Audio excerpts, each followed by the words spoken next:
Bus is a happy bus. Discuss. An empty bus is a happy bus was a mantra I picked up from my colleagues as soon as I became a bus driver. I got it straight away. It's a wonderful thing driving an empty bus through the countryside. You sort of feel at one with nature.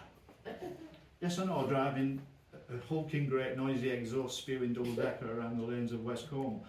You've got the cab window open, the birds are singing, the early morning sunlight is playing on the sea in the distance, and you want to stop and take photographs, and then someone is stood at the bus stop with their arm outstretched, and your mood turns to anger.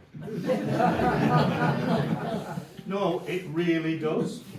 That person might be the loveliest person you could ever meet, a cross between Pam Ayres and Dolly Parton.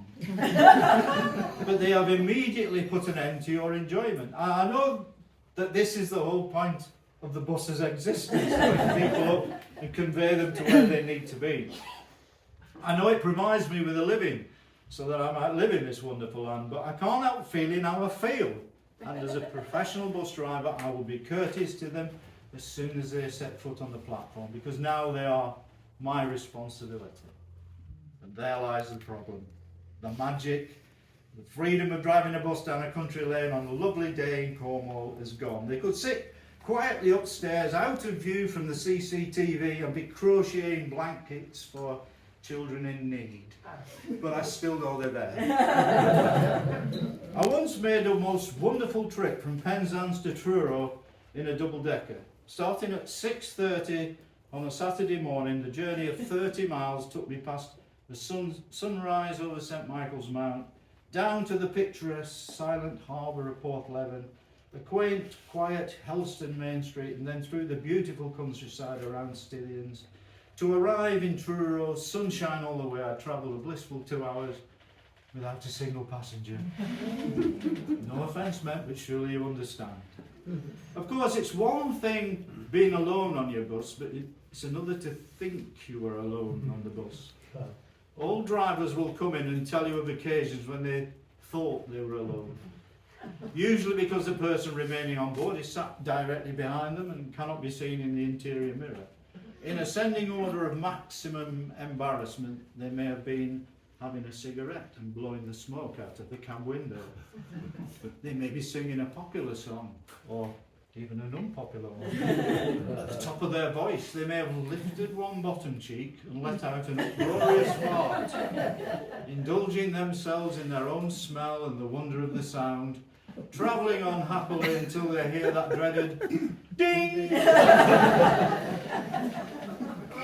There have been times when I was taking diuretic medication in the morning, and the first bus out to Helston was particularly challenging on my bladder, in the vain hope that I might make it to the toilets at Helston Tesco. Usually the bus had lost all its passengers by the time I'd reached Marazion, so I continued my assumed empty bus until I decided to make use of a lay-by back near the turn down to Porthleven. Blessed relief as I set myself against a hedge and emptied my bladder, only for me to turn round and see a middle-aged lady watching me from the top windows. When she got off, I apologised and was relieved again to hear that she quite understood.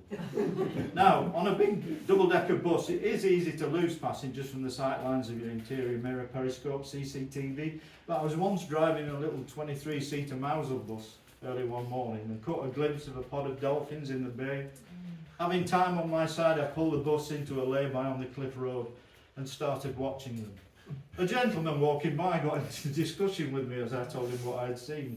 He was off for a swim in the sea at nearby Roskillie Beach. And we chatted for a minute or two until I thought, well, let's get on with my journey. Only for me to notice a young woman sat on the back seat waiting to go to work in Mousel.